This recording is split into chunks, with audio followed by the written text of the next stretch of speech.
சத்தமா சொல்லாமா? ஹல்லேலூயா, ஹல்லேலூயா. கர்த்தர் இந்த நாளை தந்தபடியினால் தேவாதி தேவனுக்கு நான் நன்றி செலுத்துகிறேன். கர்த்தர் விசேஷமாக கர்த்தர் இந்த 23வது வேத பாட கூட்டத்தில் கர்த்தர் நம்ம இன்னைக்கு கொண்டு வந்திருக்கிறார். ஹல்லேலூயா, ஹல்லேலூயா. நம்ம கொஞ்சம் பேராக இருந்தாலும் ஆண்டவர் நம்மோடு இடைப்படுவார், நம்மோடு பேசுவார், நம்முடைய காரியங்களை எல்லாவற்றையும் இன்னைக்கு நம்மோடு இடைப்படுவார் என்று சொல்லி நான் விசுவாசிக்கிறேன். கடந்த நாட்களிலே இந்த வருஷம் தொடங்கினதிலிருந்து விசுவாசத்துக்குரிய காரியங்களை நம்ம கேட்டு வந்து கொண்டிருக்கிறோம். விசேஷமாக கர்த்தர் இந்த வருஷம் நமக்கு விசுவாசத்தின் ஆண்டாக ஆண்டவர் இன்றைக்கு நமக்கு கொடுத்திருக்கிறார். ஏன் என்று சொன்னால் அநேக காரியங்கள் விசுவாசத்தை குறித்து நம்மோடு அநேக காரியங்கள், கொஞ்சம் நெஞ்சமான காரியங்கள் அல்ல, அநேக காரியங்கள் ஆண்டவர் நம்மோடு இடைப்பட்டிருக்கிறார். அநேக வசனங்களை வார்த்தை மூலமாக நம்மோடு இடைப்பட்டிருக்கிறார். விசேஷமாக இந்த விசுவாசத்தை குறித்து அநேக காரியங்கள் நம்ம அறியாததும் நம்முடைய புத்திக்கு எட்டாததுமான காரியங்களை ஆண்டவர் நம்மோடு பேசி கொண்டிருக்கிறார். ஹல்லேலூயா. கடந்த ஒரு 2-3 வாரங்களுக்கு முன்பதாக கூட ஆண்டவர் இந்த விசுவாசத்தோடு கூடிய இணைந்தவைகளான காரியங்களை குறித்து நம்மோடு இடைப்பட்டு கொண்டிருக்கிறார், பேசி கொண்டிருக்கிறார். விசுவாசமும் நல்மன சாட்சியம் என்ற காரியத்தை கடந்த 2 வாரங்களாக கடந்த நாட்களில் ஆண்டவர் பேசி வந்தார். இந்த நாளிலும் விசுவாசமும் ஜெபம் என்ற தலைப்பில் ஆண்டவர் நம்மோடு பேச போகிறார். ஹல்லேலூயா, ஹல்லேலூயா. விசுவாசமும் ஜெபமும், இந்த ஜெபம் என்ற ஒரு காரியங்கள் கிறிஸ்துவ வாழ்க்கையில ஒரு இன்றியமையாத ஒரு காரியம்.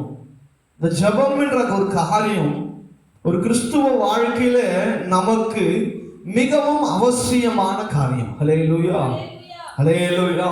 ஜெபம் அதாவது ஒரு காரியத்தை கூட சொல்லுவாங்க இல்லையா? ஜெபம் இல்லாத வீடு கூரை இல்லாத வீடுன்னு சொல்லுவாங்க. ஹல்லேலூயா. அப்போ ஜெபம் இல்லை என்று சொன்னால் நம்ம வீட்டுக்கோ இல்லை நமக்கோ ஒரு பாதுகாப்பு இல்லை. நிறைய வாகனங்கள்ல கூட நீங்க எழுதிருக்கிறத பார்த்திருக்க முடியும். ஜெயமே ஜெபமே ஜெயம் அப்படின்னு சொல்லுவாங்க. அப்போ ஜெபம் தான் நமக்கு ஜெயமான காரியத்தை கொண்டு வரும் அப்படின்ற ஒரு காரியம், ஒரு நம்பிக்கை, விசுவாசம் நமக்குள்ள இருக்கிறது. இன்றைக்கும் ஆண்டவர் நம்மோடு பேச போகிறதான காரியம் என்னவென்று சொன்னால் விசுவாசமும் ஜெபமும். இன்னைக்கு அநேகருடைய வாழ்க்கையில ஜெபம் இருக்கு, ஆனால் என்ன இல்லை? விசுவாசம் இல்லை. ஒரு சிலருக்கு விசுவாசம் இருக்கு, ஆனால் ஜெப ஜீவியங்கள் காணப்படாமல் இருக்கிறது. ஆனால் இன்றைக்கு ஆண்டவர் நம்மோடு பேச போகிறதான காரியங்கள் என்னவென்று சொன்னால், ஒரு கிறிஸ்துவ வாழ்க்கை எவ்வளவு விசுவாசம் முக்கியமோ அதே அளவு ஜெபமும் முக்கியம். எந்த அளவுக்கு ஜெபம் முக்கியமோ அதே அளவுக்கு என்ன முக்கியம்? விசுவாசமும் நமக்கு முக்கியம். அப்போ நம்ம ஜபிக்கிறதான ஜெபம் எப்பேற்பட்ட உள்ளதா இருக்க வேண்டும் என்று சொன்னால் ஒரு விசுவாசம் நிறைந்த ஒரு ஜெபமாக காணப்பட வேண்டும். ஹல்லேலூயா. பைபிள் கூட வாசிக்கலாம், எடுத்து வாசிக்கலாம். மத்திய எழுதின சுவிசேஷ புத்தகம் 21ஆம் அதிகாரம். மத்திய எழுதின சுவிசேஷ புத்தகம் 21ஆம் அதிகாரம் அவருடைய 22ஆம் வசனத்தை நம்ம வாசிக்க கேட்கலாம். மத்திய எழுதின சுவிசேஷ புத்தகம் 21ஆம் அதிகாரம் அவருடைய 22ஆம் வசனத்தை நான் வாசிக்கிறேன். மேலும் நீங்கள் விசுவாசம் உள்ளவர்களாய் ஜெபத்திலே எவைகளை கேட்பீர்களோ அவைகளை எல்லாம் பெறுவீர்கள் என்றார். ஹல்லேலூயா, ஹல்லேலூயா. அப்ப ஆண்டவர் சொல்றாரு பாருங்க, அதுக்கு முந்தின வசனமும் அதான் சொல்லுது. 21ஆம் வசனம், இயேசு அவர்களை நோக்கி, நீங்கள் சந்தேகப்படாமல் விசுவாசம் உள்ளவர்களாய் இருந்தால் இந்த அத்திமரத்தை செய்ததை நீங்கள் செய்வதும் அல்லாமல் இந்த மலையை பார்த்து நீங்கள் பெயர்ந்து சமுத்திரத்திலே தள்ளுண்டு போ என்று சொன்னாலும் அப்படியே ஆகும் என்று மெய்யாகவே உங்களுக்கு சொல்லுகிறேன் சொல்லிட்டு அடுத்த காரியத்தை ஆண்டவர் சொல்றார். மேலும் நீங்கள் விசுவாசம் உள்ளவர்களாய் ஜெபத்திலே எவைகளை கேட்பீர்களோ அவைகளை எல்லாம் என்ன பண்ணுவீர்களா? பெறுவீர்கள். ஹல்லேலூயா, ஹல்லேலூயா. இது கேட்டுக் கொண்டிருக்கிற தேவ ஜனமே, தேவ பிள்ளைகளே, தேவனுக்கு பிரியமானவர்களே, உங்களுடைய விசுவாசம் நிறைந்த சபை ஜெபம் உங்களுக்குள்ள காணப்பட வேண்டும் என்று சொல்லி ஆண்டவர் இந்த நாளில் உங்களோடு பேசிக் கொண்டிருக்கிறார். உங்க வாழ்க்கையில விசுவாசம் மாத்திரம் இருந்து கொண்டு ஜெபத்திலே நீங்கள் என்ன பண்ணாம இருக்கிறீங்க என்று சொன்னா, தேவனை தேடாமல் இருப்பீர்கள் என்று சொன்னால் உங்களுடைய விசுவாசம் ஒண்ணுமில்லாமல் போயிடும். அதே போல ஜெபத்தை மாத்திரம் செய்து கொண்டு உங்க வாழ்க்கையில விசுவாசம் இல்லாமல் காணப்பட்டுவில்லை என்று சொன்னால் உங்களுடைய ஜெபம் வீணாயிரும். ஆனால் அதற்கு மாறாக இந்த இணைந்த காரியங்களை நீங்கள் செய்யும் பொழுது, அதை தான் ஆண்டவர் சொல்றார், நீங்கள் என்ன பண்ணும்போது விசுவாசம் உள்ளவர்களாய் ஜெபத்திலே எவைகளை கேட்பீர்களோ அவைகளை எல்லாம் பெறுவீர்கள். அவைகளை எல்லாம் நீ எதெல்லாம் கேட்கிறியோ அதெல்லாம் ஆண்டவர் என்ன பண்ணுவாரா, உனக்கு தருவேன் என்று சொல்லியிருக்கிறார். உன் ஜெபம் எப்படி இருக்கணும்? விசுவாசம் உள்ள ஜெபம். விசுவாசம் உள்ள ஜெபம் பிணியாளியை ரட்சிக்கும். அப்பேற்பட்ட ஜெபம் இருக்கணும். ஒருத்தர் ஜெபம் பண்றதுக்கு கூப்பிடுறாங்க, ஐயா எனக்கு உடம்பு சரியில்லை, எனக்கு என்ன இல்லை, உடம்பு முடியாம இருக்கு, எனக்கு இந்த வலி இருக்கு அந்த வலி இருக்குன்னு சொல்லி உங்களை ஜெபம் பண்றாங்க, கூப்பிடுறாங்கன்னு சொல்லுங்கன்னு நினைச்சுக்கீங்களேன். நீங்க உடனே என்ன பண்ணணும்? விசுவாசம் உள்ளவர்களா, ஆண்டவரே நான் போய் ஜெபிக்க போகிறேன், அவங்களுக்கு என்ன பண்ணணும்? விடுதலைய தாருங்க ஆண்டவரேன்னு சொல்லி ஆண்டவர் சமூகத்துல விசுவாசமா ஜெபம் பண்ணிட்டு போங்க. எனக்கே அதே பிரச்சனை தான், நானே அதில் தான் அவதிப்பட்டு கொண்டிருக்கிறேன், எனக்கே நடக்க முடியல, நான் எங்க உனக்கு ஜெபம் பண்றது அப்படின்னு சொல்லி ஒரு அவிவிசுவாசமான காரியங்கள், அவிவிசுவாசமா நீ வெளியில சொல்லனாலும் உங்களுடைய இருதயத்தில் ஏற்பட்ட அவிவிசுவாசமான காரியத்தோடு நீங்க ஜெபித்தீங்க அப்படின்னு சொன்னா உங்க ஜெபம் என்ன பண்ணாது? கேட்கப்படாது. இல்லையா? அதான் வசனம் சொல்லுது. உங்களை ஒருத்தர் ஜெபிக்க கூப்பிடுறாங்களா, இல்ல ஜெபிக்க சொல்றாங்களா, நான் ஜெபித்தாலாம் கேட்குமா, நான் போய் ஜெபிச்சா அதெல்லாம் கேட்குமா அப்படின்ற ஒரு சந்தேகம் நமக்குள்ள என்ன பண்ணக்கூடாது? வரக்கூடாது. நாமெல்லாம் யாரு? ஆண்டவருடைய பிள்ளைகள், நம்ம விசுவாசத்தின் தகப்பனுடைய பிள்ளைகள். நாமெல்லாம் ஆபிரகாமுடைய சந்ததி, ஈசாக்கின் சந்ததி, யாக்கோபின் சந்ததி, இயேசுவின் சந்ததிகளாக காணப்பட்டு கொண்டிருக்கிறோம். நம்முடைய ஆண்டவர் ஜெபித்த மாத்திரத்திலே அற்புதம் நடந்தது. ஒரு சில இடங்கள்ல அவர் போகும் போதே அற்புதம் நடந்தது. ஒரு சில இடங்களில் அவருடைய வசனத்தை தொடும் போதே என்ன நடந்தது? அற்புதம் நடந்தது. அந்த பெரும்பாலான ஸ்ரீ அவருடைய வஸ்திரத்தின் ஓரத்தை தொட்டாலாவது எனக்கு என்ன வரும்? ஒரு சுகம் உண்டாகும் சொல்லி அவள் விசுவாசமாய் அவரை செய்யும் பொழுது அங்கே ஒரு என்னது நடந்தது? அற்புதம் நடந்தது. ஹல்லேலூயா, ஹல்லேலூயா. நீங்க எதை விசுவாசிக்கிறீர்களோ அதை ஜெபம் பண்ணுங்க ஆண்டவர் சமூகத்தில். ஆண்டவரே நீங்க இதை செய்வீங்க, இந்த காரியத்தை எனக்கு ஜெயமா மாற்றி கொடுப்பீங்க அப்படின்னு சொல்லி ஜெபம் பண்ணுங்க. பிசாசு ஒண்ணுகிட்ட சொல்லி, இத்தனை வருஷமா நீ ஜெபம் பண்ற, இத்தனை காலமா நீ இதுக்காக ஜெபம் பண்ணி கொண்டிருக்கிற, இதை தான் நீ ஜெபித்து கொண்டிருக்கிற, இதை தான் நீ என்ன பண்ணி கொண்டிருக்கிற, காலகாலமா ஜெபித்து கொண்டிருக்கிற, இதெல்லாம் போய் நடக்குமா உனக்கு? இதெல்லாம் நீ எதிர்பார்க்கலாமா? நீ இதெல்லாம் இயேசு கிறிஸ்து கிட்ட கேட்கலாமா? இதெல்லாம் நீ செய்வாரா உனக்கு? இது எவ்வளவு பெரிய விஷயம், உன்னுடைய அந்தஸ்துக்கு மிஞ்சின விஷயம், உனக்கு இதெல்லாம் காரியம்லாம் பெரிய காரியம், இதெல்லாம் நீ கேட்காத அப்படின்னு சொல்லி உன் இருதயத்துல என்ன பண்ணுவான்? கலைகளை பிசாசு விதைப்பான். நீ விசுவாசியாமல் போனாய் என்று சொன்னால் நீங்க யாரை சந்தேகப்படுகிறீங்க? இயேசு கிறிஸ்துவினுடைய வல்லமையை சந்தேகப்படுகிறீங்க. ஹல்லேலூயா, ஹல்லேலூயா. அதற்கு மாறாக நீங்க விசுவாசிங்க, என் தேவன் இயற்கைக்கு அப்பாற்பட்ட காரியங்களை செய்வான். ஹல்லேலூயா, ஹல்லேலூயா. பிசாசு உங்ககிட்ட எப்பவுமே சொல்லுகிற காரியம், இதெல்லாம் முடியாது, இதெல்லாம் செய்யாத, இதெல்லாம் நடக்காது, இதே மாதிரியான அவிசுவாசமான காரியங்களை பேசிக் கொண்டிருப்பான். ஆனால் தேவனுடைய விசுவாசிகளே, தேவனுக்கு பிரியமானவர்களே, தேவனுக்கு அன்பானவர்களே, நீங்க அவிசுவாசமான காரியங்களை பேசிக் கொண்டிருப்பாயானால் உங்களுடைய ஜெபம் அவிசுவாசமாகவே காணப்பட்டிருக்கும். அதற்கு மாறாக நீ விசுவாசித்தால் தேவனுடைய மகிமையை காண்பாய். ஹல்லேலூயா. அதுதான் வசனம் சொல்ல, நீ விசுவாசித்தால் தேவனுடைய மகிமையை காண்பான்.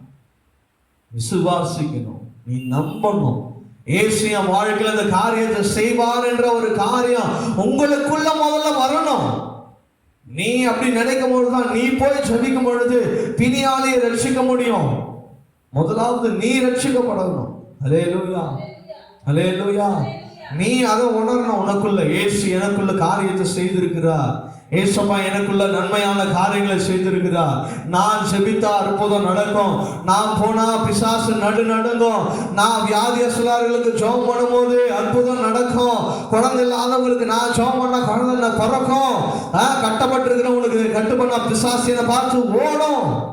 நீ விசுவாசிக்கணும். நானே பயந்துட்டு இருக்கிறேன், எப்போ எது வந்துருமோ, எதிர வண்டி போகும் போதோ இல்லை ஏதாவது வந்து என் குறுக்க நின்றுச்சுன்னா ஐயோ என் இதயமே என்ன பண்றான், நின்று போயிடும். நம்ம விசுவாசம் எல்லாம் அப்படிதான் இருக்குது. ஆனா பிசாசு நம்மளை பார்த்து என்ன பண்ணி கொண்டு இருக்கிறோம், பயந்துன்னு இருக்கிறோம். ஆனா நம்ம என்ன பண்ணி கொண்டு இருக்கிறோம், பிசாசை பார்த்து பயந்துன்னு இருக்கிறோம். பிசாசு நம்மளை பார்த்து பயப்படுறதுல ஏதோ ஒரு காரியம் இருக்குது, ஏன்னா நம்ம இயேசுவோட பிள்ளைகள். ஆனா நீங்க பிசாசை பார்த்து பயப்படுறதுல என்ன காரியங்கள் இருக்குது? இதை பண்ணிடுவான், அதை பண்ணிடுவான், ஐயோ இது வந்துருச்சு, அது வந்துருச்சு, ஐயோ எங்க வீட்டு எதிர்க்க இதை பண்ணிட்டாங்களே, எலுமிச்சை முழங்குது, முட்டைங்குது, அதெல்லாம் பார்த்து நீ என்ன பண்ணக்கூடாது, பயப்படாத. இயேசுவினுடைய வல்லமையை நீ சந்தேகப்படுகிறார்.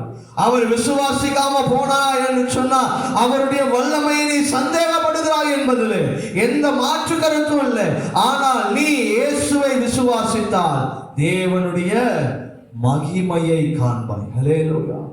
அவருடைய மகிமையை காண்பீங்க.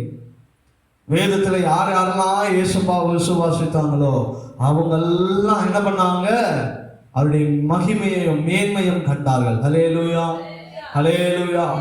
படகுல போயிட்டு இருக்கும் போது இயேசு கிறிஸ்து எதிர வராரு, கடல் மீது நடந்து. பேதுரு, ஆண்டவரே நான் நடக்க கூடுமா, வா மகனே நடன்னு சொல்லும் போது நடக்கிறான்.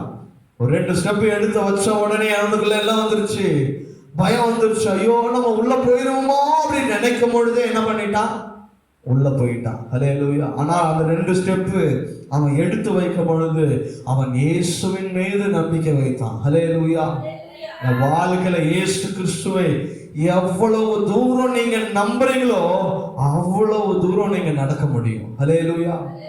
எப்போ நீங்க அவரை நம்புறது குறையுதோ, விசுவாசம் குறையுதோ, ஜெபம் குறையுதோ, நீங்க மூழ்கிறத நீங்க பார்ப்பீங்க. ஹல்லேலூயா. உங்க விசுவாசம் குறைஞ்சா ஜெபம் குறையும், உங்க ஜெபம் குறைஞ்சா உங்க விசுவாசம் குறையும். எத்தனை பேர் உங்க வாழ்க்கையில உணர்ந்திருக்கிறீங்க, உங்க விசுவாசம் குறைய குறைய உங்க ஜெப வாழ்க்கை குறையும். உங்க ஜெப வாழ்க்கை குறைய குறைய உங்க விசுவாசம் குறையும்.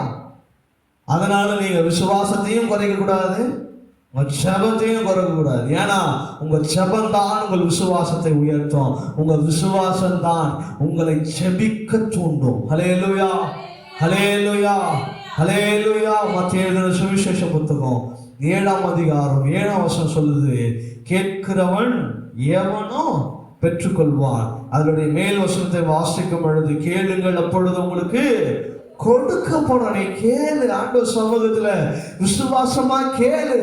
இன்னைக்கு நம்ம கேட்கறதே கிடையாது, ஆண்டவர் சமூகத்துல கேட்கவே கிடையாது. ஏன்னா நமக்குள்ள ஒரு தீர்மானம், ஏசப்பா இதெல்லாம் எனக்கு செய்ய மாட்டாருங்க, நான் ஒரு பாவி. நீ என்னைக்குதான் நல்லவனா இருந்திருக்கிற? ஆண்டவர் சமூகத்துல நீ பாவின்றது உனக்கு இப்பதான் தெரியுதா? நம்ம பாவிகளா இருக்கும் பொழுதே கிறிஸ்து இயேசு நம்மை நேசித்தார் என்று சொல்லி அப்போஸ்தலனாகிய பவுல் ரோமர்ல நம்ம வாசிக்கிறோம். நான் பாவிங்க, எனக்கெல்லாம் ஆண்டவர் செய்ய மாட்டாரு என்று சொல்லி உனக்கு எப்போ உனக்கு என்ன வந்துச்சு? இப்போதான் வந்துச்சு. ஆனால் நீ பாவி என்று சொல்லி ஆண்டவருக்கு எப்பவோ தெரியும். நீ பாவி, நீ பாவின்றதுனாலதான் ஆண்டவர் உன்னை நேசிக்கவே ஆரம்பிச்சாரு. ஹல்லேலூயா, ஹல்லேலூயா. ஆனா இன்னைக்கு நம்ம சொல்லுது, நான் பாவிங்க, என் வாழ்க்கையில இயேசு கிறிஸ்து எப்படி அற்புதம் செய்வார்? நீ என்னைக்குப்பா பரிசுத்தமானா வாழ்ந்துகிற? நீ என்னைக்குப்பா உண்மையா வாழ்ந்திருக்கிற? உன் வாழ்க்கையில எப்போ நீ உண்மையா இயேசுக்கு வாழ்ந்திருக்கிற? என்னைக்குமே நம்ம வாழல. ஆனா இன்னைக்கு நம்ம சொல்லுகிறோம், இயேசு கிறிஸ்து என் வாழ்க்கையில எப்படிங்க அற்புதம் செய்வாரு? நான் இப்பேற்பட்ட பாவியா இருக்கிறேனே, நான் பொல்லாதான காரியத்தை செய்யறேனே, என் வாழ்க்கையில ஜெப ஜீவியமே இல்லையே. ஏன்னா அதுக்கு முன்னாடி 4 மணி நேரம் 5 மணி நேரம் முழங்கால் படிக்கிட்டு போட்டு ஜெபிச்சோம்ல. ஹல்லேலூயா, ஹல்லேலூயா. ஆண்டவருடைய சமூகத்துல கேளுங்க, ஆண்டவரை தேடுங்க, அவரை விசுவாசிங்க, அவரை நம்புங்க. அவரை தேடும் பொழுதுதான் உன் வாழ்க்கை மாறும். நீ ஆண்டவரை தேடாம உன் வாழ்க்கையில எல்லாம் மாறிடும் சொல்லி பாட்டு பாடுறதுல ஒரு பிரயோஜனமும் இல்லை. உன் வாழ்க்கை மாறணும்னு சொன்னா முதலாவது நீ மாறணும். உன் விசுவாச ஜீவியம் மாறணும். உன் ஜெப ஜீவியங்கள் மாறணும். நீ எதையும் மாத்தாம உன் வாழ்க்கையில என்ன காரியங்களும் மாறவே மாறாது. அதான் அப்போஸ்தலனாகிய யோவான் சொல்றாரு. யோவான் எழுதின சுவிசேஷ புத்தகம் 1 யோவான் 3ஆம் அதிகாரம் அதனுடைய 22ஆம் வசனத்தை வாசிக்கிறேன்.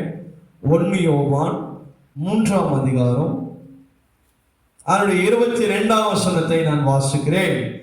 அவருடைய கற்பனைகளை நாம் கைக்கொண்டு அவருக்கு முன்பாக பிரியமானவைகளை செய்கிறபடியினால் நாம் வேண்டிக் கொள்ளுகிறது எதுவோ அதை அவராலே பெற்று கொள்ளுகிறோம். ஹல்லேலூயா, ஹல்லேலூயா. ஆண்டோட வார்த்தையை கேளுங்க, அவருடைய கற்பனைகளை கேளுங்க.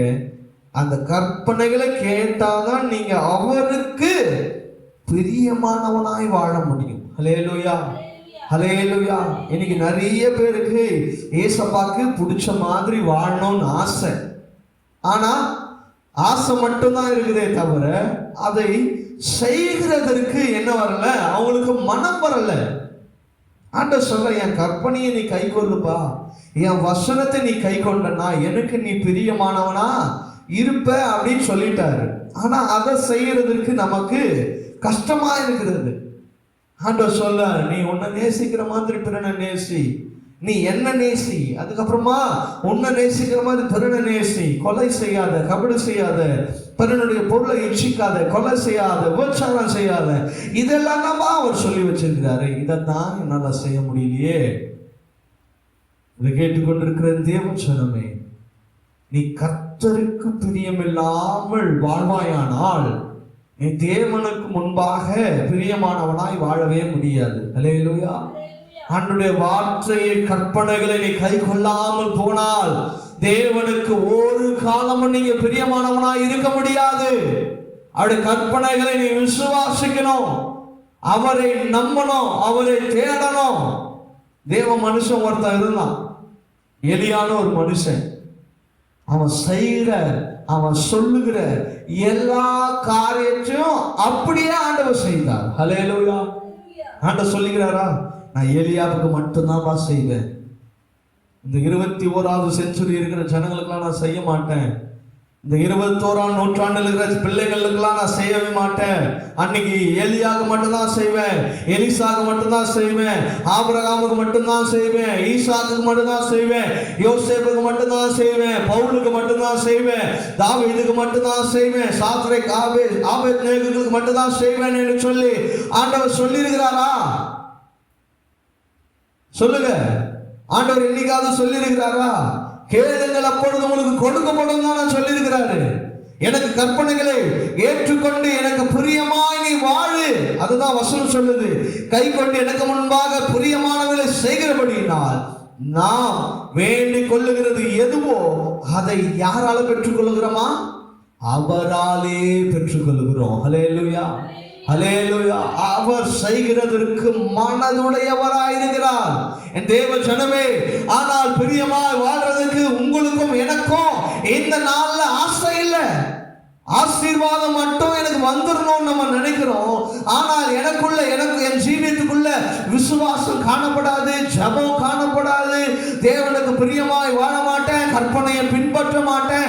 ஆனால் எனக்கு ஆசீர்வாதம் மட்டும் வேணும் என்று சொல்லி இன்னைக்கு 99% கிறிஸ்துவர்கள் வேண்டிக் கொள்ளுகிற காரியம் இதுதான். நான் எதையும் செய்ய மாட்டேன், என் வாழ்க்கையில எல்லா அற்புதமும் நடக்கணும். ஹல்லேலூயா, ஹல்லேலூயா. உங்க வாழ்க்கையில விசுவாசமும் ஜெபமும் இன்றியமையாதாய் காணப்படணும். ஹல்லேலூயா, ஹல்லேலூயா. விசுவாசிங்க, நம்புங்க, அவரை தேடுங்க. அவரை விசுவாசிக்காம யாரை நீங்க விசுவாசிக்க போகிறீங்க? மார்க் எழுதின சுவிசேஷ புத்தகம் அதனுடைய 11ஆம் அதிகாரம் அதனுடைய 24ஆம் வசனத்தை வாசிப்போமா? மார்க் எழுதின சுவிசேஷ புத்தகம் 11ஆம் அதிகாரம் அதனுடைய 24ஆம் வசனத்தை ஒருத்தர் வாசிங்க. மார்க்கு 11. அதனுடைய 24ஆம் வசனத்தை வாசிப்போம். ஆதலால் நீங்கள் ஜெபம் பண்ணும் போது விசுவாசிகள் உண்டாகும் என்று சொல்லி நின்று ஜெபம் பண்ணும்போது உங்களுக்கு யாதொரு குறை உண்டாயிருக்குமானால் பரலோகத்தில் இருக்கிற பிதா உங்களுக்கு மன்னிக்கிறது போல அந்த குறையை அவனுக்கு நீங்க என்ன பண்ணுங்க, மன்னிங்க. நீங்க மன்னியாது இருக்கிறதுனால் பரலோகத்தில் இருந்த உங்கள் பிதாவும் உங்கள் தப்பிதங்களை மன்னியாது இருப்பார் என்றார். ஹல்லேலூயா. முதலாவது நாம ஜெபிக்கிற ஜெபம் எப்படி இருக்கணும்? ஜெபம் எவைகளை கேட்டுக்கொள்கிறீர்களோ அவைகளை பெற்றுக்கொள்வோம் என்று விசுவாசிங்க. இது அநேக பிரசங்கங்களில் இந்த காரியத்தை நான் உங்களுக்கு சொல்லி இருக்கிறேன். நீங்க ஜெபிக்கிற ஜெபம் எப்படியா? நீ ஏதோ ஒரு காரியத்துக்காக ஜெபிக்கிறோம்னா அந்த ஜெபம் நீங்க அந்த காரியத்தை பெற்றுக்கொண்டோம் பெற்று விட்டோம் என்று சொல்லி என்ன பண்ணுங்க, ஜெபம் பண்ணுங்க. இப்ப வீடு கட்ட போறீங்கன்னு நினைச்சுக்கோங்களேன். இப்ப வீடு கட்ட வேணும், ஒரு இடம் வாங்கணும், அந்த இடத்துக்காக நீங்க ஜெபம் பண்றீங்கன்னு நினைச்சுக்கோங்களேன். அந்த இடத்தை ஆண்டவரே இந்த இடத்தை எங்களுக்காக கொடுத்ததுக்காக நன்றின்னு சொல்லி விசுவாசத்தோடு ஜெபம். வண்டி வாகனம் வாங்கணும், ஆண்டவரே எங்களுக்கு வண்டியை கொடுத்ததுக்காக நன்றி, வாகனத்தை கொடுத்ததுக்காக நன்றி. இப்ப வேலை இல்லையா, ஆண்டவரே எங்களுக்கு வேலை கொடுத்ததுக்காக நன்றி. பிள்ளை இல்லையா, ஆண்டவரே எங்களுக்கு பிள்ளை பேரை உண்டாக்கினதுக்காக நன்றி. எங்களுக்கு இடம் இருக்கு, வீடு கட்டலையா, ஆண்டவரே வீடு கட்டினதுக்காக நன்றி நன்றி. ஒருவேளை அபிஷேகம் பெறாம இருக்கிறீங்களா, ஆண்டவரே அபிஷேகத்தை தந்ததுக்காக நன்றி. அந்நிய பாஷை ஆவியை கொடுத்ததுக்காக நன்றி. வரங்களை கொடுத்ததுக்காக நன்றி. கனிகளை கொடுத்ததுக்காக நன்றி. எனக்கு நல்ல கண் பார்வையை கொடுத்ததுக்காக நன்றி. நல்ல காது கேட்க செய்ததே அதுக்காக நன்றி. என் கை கால்கள் வலியை மாற்றினதுக்காக நன்றி. என் சுகரை மாற்றினதுக்காக நன்றி. என் பிபியை மாற்றினதுக்காக நன்றி. என் கிட்னி பிரச்சனையை மாற்றினதுக்காக நன்றி. என் கேன்சர் பிரச்சனையை மாற்றினதுக்காக நன்றி. அப்படின்னு சொல்லி விசுவாசித்து என்ன பண்ணுங்க, ஜெபம் பண்ணுங்க. எப்படி ஜெபம்? பெற்றுக்கொண்டோம் என்று சொல்லி விசுவாசித்து ஜெபம் பண்ணுங்க. பெற்று விட்டோம் என்று சொல்லி விசுவாசத்தோடு ஜெபம் பண்ணுங்க.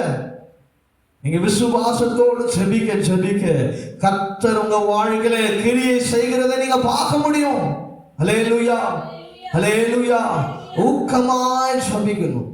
அதுதான் வசனமும் நமக்கு சொல்லுகிறது. ஊக்கமான ஜெபம் நமக்குள்ள காணப்பட வேண்டும் என்று சொல்லி ஆண்டவருடைய வசனம் நமக்கு நிறைய விஷயங்களை நமக்கு போதிக்கிறதாய் காணப்படுகிறது. ஹல்லேலூயா ஹல்லேலூயா. யோவான் எழுதின சுவிசேஷ புத்தகம் 15ஆம் அதிகாரம் அதனுடைய 7ஆம் வசனத்தை ஒருத்தர் வாசிங்க. யோவான் எழுதின சுவிசேஷ புத்தகம் 15ஆம் அதிகாரம் அதனுடைய 7ஆம் வசனத்தை ஒருவர் வாசிப்போம். நீங்கள் என்னிலும் என் வார்த்தை உங்களிடம் நிலைத்திருந்தால் நீங்கள் கேட்டுக்கொள்வது எதுவோ அது உங்களுக்கு என்ன பண்ணுமா, செய்யப்படும். ஹல்லேலூயா. நீ விசுவாசித்து ஜெபம் பண்ற அப்படின்னு சொன்னா முதலாவது ஆண்டவருக்குள்ள நீ என்ன பண்ணு, ஜெபம் பண்ணு. ஆண்டவருக்குள்ள நிலைச்சிரு. உன் விசுவாசம் கர்த்தருக்குள்ள இருக்கட்டும். மனுஷன் மேல இருக்கிறத காட்டிலும் தேவன் பேரில் பெற்றதலாய் இருப்பது நலம் என்று சொல்லி வசனம் சொல்லுகிறது. நீ மனுஷன் மேல நம்பிக்கை வைக்கிறதோ, மனுஷன் மேல ஆதரவா இருக்கிறதோ, மனுஷன் எனக்கு செஞ்சிருவான், அவன் எனக்கு உதவி செஞ்சிருவான், இவன் எனக்கு உதவி செஞ்சிருவான்னு சொல்லி நம்பிட்டு இருந்தா கடைசி வரைக்கும் நீ மனுஷனை நம்பி நம்பி நம்பி எல்லாவற்றையும் இழந்து என்ன இருப்ப, நடு ரோட்ல தான் இருப்ப. ஆனால் நீ கர்த்தரை நம்புவாயானால் நீ நடு ரோட்ல இருந்தாலும் கர்த்தர் உன்னை பரலோகத்துக்கு கொண்டு போவார். ஹல்லேலூயா ஹல்லேலூயா. கர்த்தரை நம்புங்க, கர்த்தரை விசுவாசிங்க, அவரை தேடுகிறதற்கு மறக்காதீங்க. கர்த்தருக்குள் நீங்க பிரியமாய் வாழ வேண்டும் தான் ஆண்டவர் ஆசைப்படுறார். முதல்ல அவர் எவ்வளவு சொல்றார், நீங்கள் என்னிலும் என் வார்த்தை உங்களிடம் நிலைத்திருந்தால் நீங்க கேட்டுக்கொள்கிறது ஏதோ அது நான் செய்வேன். என் வார்த்தை உங்களை நிலைச்சிருக்கணும், என் வார்த்தை உங்களுக்குள்ள உறுதிப்படணும். அவரை தேடணும், அவரை விசுவாசிக்கணும். அவரை நம்பி தேடும் பொழுது கர்த்தர் அவரை தேடுகிறவர்களுக்கு ஒரு நன்மையும் குறைவுபடவே படாது. ஹல்லேலூயா. இதான் யோவான் சொல்ற 16:24, இதுவரைக்கும் நீங்கள் என் நாமத்திலே ஒன்றும் கேட்கவில்லை, கேளுங்கள், அப்பொழுது உங்களுக்கு சந்தோஷம் நிறைவாயிருக்கும்படி பெற்றுக்கொள்வீர்கள். ஹல்லேலூயா. இதுவரைக்கும் நீ என்கிட்ட எதுவுமே கேட்கலையே, நீ கேளு. எப்படி கொடுப்பாரா? சந்தோஷமாய் மாறும்படியாக வேலை செய்வார். ஹல்லேலூயா. உன் வாழ்க்கையில நீ சந்தோஷமா இருக்கணுமா? உன் துக்கம் மாறணுமா? உன் துக்கம் சந்தோஷம் மாறணுமா? உன் விசுவாசம் கர்த்தரை நம்பட்டும், கர்த்தரை பற்றுதல் இருக்கட்டும். நீ வேற எது மேல நீ நம்பிக்கை வைப்பாயானால் உன் சந்தோஷம் வீணாய் போயிடும். என் தேவபான் சனமே, உன் விசுவாசம் அவருக்குள்ள நிலைத்து இருக்கட்டும். சந்தோஷம் படும்படி நான் செய்வேன் சொல்ற உன் வாழ்க்கையில இன்னைக்கு நிறைய பேர் நம்ம போராடி கொண்டு இருக்கிறது, என் வாழ்க்கையிலேயே ஒரு சந்தோஷம் வராதா, ஒரு நன்மை வராதா, ஒரு நன்மையான காரியங்கள் வராதா என்று சொல்லிதான் நம்ம ஏங்கி தவித்து கொண்டு இருக்கிறோம். அப்படி உங்க வாழ்க்கையில நீங்க சந்தோஷம் அடையணும்னா ஆண்டவர்கிட்ட கேளுங்க, அவரை நம்புங்க, அவரை விசுவாசமாய் பெற்றுக்கொள்ளுங்க. அவரை தேடுகிறவர்களுக்கு ஒரு நன்மையும் குறையப்படாது. யாக்கோபு சொல்றான் பாருங்க, அருமையா 5ஆம் அதிகாரம் அதனுடைய 16ஆம் வசனம். யாக்கோபு 5 அதனுடைய 16ஆம் வசனம், நீங்கள் சொஸ்தமடையும்படிக்கு உங்கள் குற்றங்கள் ஒருவருக்கொருவர் அறிக்கையிட்டு ஒருவருக்கொருவர் நீங்க என்ன பண்ணுங்க, ஜெபம் பண்ணுங்கள். நீதிமான் செய்யும் ஊக்கமான வேண்டுதல் மிகவும் பலனுள்ளதா இருக்கிறது. Hallelujah, hallelujah. James chapter 5 verse 16, நீங்கள் சொஸ்தமடையும்படிக்கு உங்கள் குற்றங்களை ஒருவருக்கொருவர் என்ன பண்ணுங்க, அறிக்கையிட்டு ஜெபம் பண்ணுங்க. ஒருத்தருக்கு ஜெபம் பண்ணுங்க. உங்களுக்கு வியாதி உண்டாவதா? அவன்கிட்ட சொல்றாரு பாருங்க, உனக்கு வியாதி மாறணுமா, நீ ஒருத்தனுக்காக ஜெபம் பண்ணு. அவன் சொஸ்தமாக வேண்டும் என்று சொல்லி நீ ஜெபம் பண்ணு. நீ அப்படி அடுத்தவனுக்காக ஜெபம் பண்ணும் போது உன் பிரச்சனை ஆண்டவர் என்ன பண்ணுவாரா, மாற்றுவாத சொல்றாரு பாருங்க. நீதிமான் செய்யும் ஊக்கமான வேண்டுதல் மிகவும் பலனுள்ளதா இருக்கிறது. பலன் இல்லாதவனுக்கு கூட பலன் உண்டாகும், சத்துவம் இல்லாதவனுக்கு கூட சத்துவம் உண்டாகும். வியாதியஸ்தர்கள் சொஸ்தமாகுவாங்க, பிரச்சனையில இருக்கிறவன் பிரச்சனையில இருந்து மாறுவான். அதே போலதான் உனக்காக ஒருத்தர் ஜெபம் பண்ணுவான். இன்னைக்கு நீ ஒருத்தருக்காக நீ உதவி செய்யும் பொழுது ஒரு நாள் அந்த உதவி உன்னை தேடி வரும். ஹல்லேலூயா. இன்னைக்கு மனைவி என்கிட்ட சொல்லிட்டு இருந்த காரியம், இந்த காரியத்தை தான் சொல்லிட்டு இருந்தாங்க. ஒரு காலத்துல நம்ம உதவி செய்யும் பொழுது இன்னைக்கு உதவி நம்ம தேடி என்ன பண்ணது வருது. ஹல்லேலூயா. அது நிச்சயமான உண்மையான சத்தியமான காரியங்கள். யாக்கோபு 5:16 இந்த வசனம் நிச்சயமாகவே எங்க வாழ்க்கையில நிறைவேறி இருக்கிறது. அப்படி என்று சொன்னால் இந்த காரியம் உங்களுக்கும் என்ன பண்ணும், நிறைவேறுகிறதாய் காணப்படணும். அப்போ நீங்க என்ன பண்ணணும், ஒருத்தருக்காக ஒருத்தர் என்ன பண்ணுங்க, ஜெபம் பண்ணுங்க. நீங்க இன்னைக்கு நீங்க ஜெபம் பண்ணும் பொழுது பிற்காலத்துல நீ கஷ்டத்திலேயோ போராட்டத்திலோ வியாதியில கடன் பிரச்சனையோ கஷ்டத்திலேயோ இருக்கும் பொழுது உன்னுடைய பிரச்சனை என்ன பண்ணும், அடுத்தவர்களுடைய ஜெபத்தினாலே மாறும் என்பதை நீங்க நன்றாக புரிந்து கொள்ள வேண்டும். ஹல்லேலூயா. இன்னைக்கு நீ ஒருத்தருக்கு உதவி செய்துப்பாங்க, நீங்க எதிர்பாராத நேரத்துல உதவி வந்து சேரும். ஹல்லேலூயா, ஹல்லேலூயா. உங்களுக்கு உதவி வேணும், அந்த நேரத்துல உதவி வேணும்னு சொல்லி காத்திருப்பீங்க. ஆனா யார்கிட்ட கேட்கறதுன்னு தெரியாம இருப்பீங்க. ஆனால் ஆண்டவர் நீங்க கேட்கறதுக்கு முன்னாடியே அந்த உதவி என்ன வந்து நம்ம முன்னாடி என்ன பண்ணி வச்சிருப்பாரு, செய்து வச்சிருப்பாரு. ஹல்லேலூயா, ஹல்லேலூயா. நிச்சயமாகவே முடிவுண்டு உன் நம்பிக்கை வீண் போகவே போகாது. ஹல்லேலூயா. நீங்க ஜெபிக்கிற விசுவாசம் உள்ள ஜெபம் என்ன பண்ணும், உங்களை தைரியப்படுத்தும். ஹல்லேலூயா, ஹல்லேலூயா, ஹல்லேலூயா. ஆக நமக்கு உதவி செய்கிற தேவனாய் இருக்கிறார். ஹல்லேலூயா, ஹல்லேலூயா. மத்திய எழுதின சுவிசேஷ புத்தகம் 7ஆம் அதிகாரம் அதனுடைய 11ஆம் வசனம் இப்படியாய் சொல்லுகிறது. மத்திய எழுதின சுவிசேஷ புத்தகம் 7ஆம் அதிகாரம் அதனுடைய 11ஆம் வசனம், ஆகையால் பொல்லாதவர்களாகிய நீங்கள் உங்கள் பிள்ளைகளுக்கு நல்ல ஈவுகளை கொடுக்க அறிந்திருக்கும் பொழுது பரலோகத்தில் இருக்கிற உங்கள் பிதாவினிடத்தில் வேண்டிக் கொள்கிறவர்களுக்கு நன்மையானவர்களை கொடுப்பது அதிக நிச்சயம் அல்லவா? ஹல்லேலூயா சொல்றாரு பாருங்க.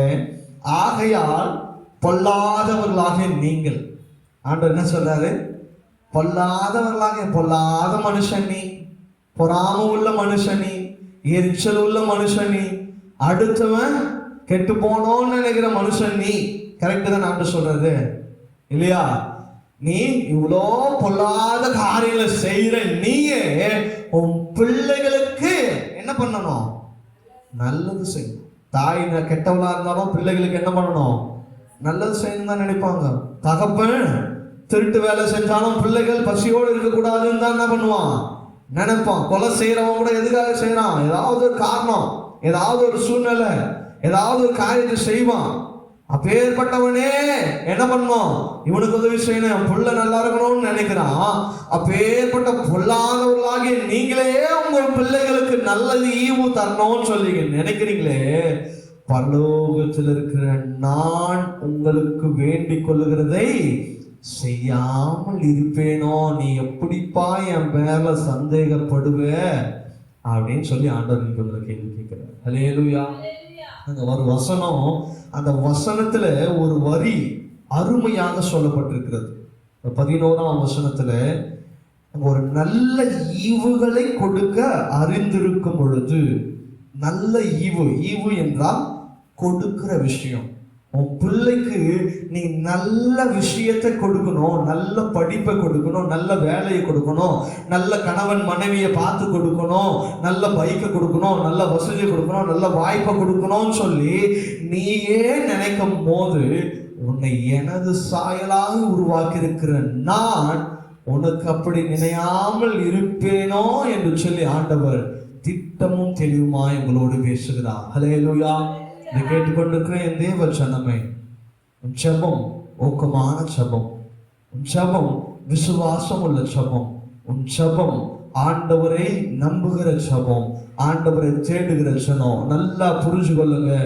ஏசப்பா, நீங்க பொல்லாதவளா இருக்கிற நீங்களே உங்க பிள்ளைகளுக்கு நல்ல ஈவை கொடுக்கணும்னு சொல்லி நினைக்கிற நீங்க வேண்டிக் கொள்ளுகிற காரியங்களை, நீங்கள் விசுவாசிக்கிற காரியங்களை, நீங்க செபிக்கிற காரியங்களை கர்த்தர் மிக விரைவில் உங்களுக்கு கொடுக்க போகிறார். ஹல்லேலூயா, ஹல்லேலூயா. எத்தனை பேர் விசுவாசிக்கிறீங்க? ஹல்லேலூயா சொல்லாமா?